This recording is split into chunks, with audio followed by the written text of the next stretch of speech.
Patumi wosik ni phain kora player ni ara por phainer ke ba por malompen hidipia longkido Serdihun English High School longpen 10th mate HSLC asatlang kitok dun pen kachipon dun atuma phan karcho ajaimek paman pon Bangso ajaimek along aluhia mon pen Dipu Baptist Church Pastor Reverend Hilson Singner District Program Officer Medical Obed Killing Mount Calvary MD Long Hope Rongpi SGB Gobin Kathar pen penangan kit hekiding atum chetong dun Serdihun English School lake Dipu Baptist Church ningkaning ko rapho arta ke chok Jubilee ke talona main pensi labangso school ingpu ponlo.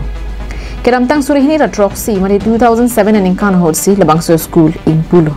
Lape non an ke batsat lang batch pho an mate 5th batch an patok pon longlo. Aningkan wangta ang thek me senason si pening le thota dila examination center along school do anang bong pen 100% mante phan pharoisi sarlang ang thek che palong dunlo. Karcho Mayalong, Serdihun English School Principal Rajesh Krupansi, Mai Charipon. Sadlang kachipo ondun students atuma phan po hopen archopon, lapen nong isitami pajirpon.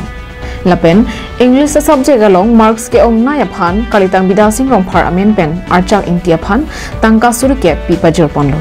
Lapen best teacher John Barlo aphan long hoop rong pi lapen hembang isya hin pen tangka suri pho pajirpon lo.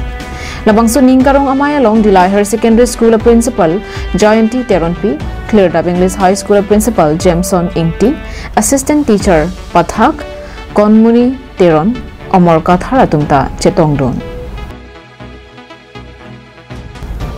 Dilay Pen Bijay Rongpi, Carbing Long Life.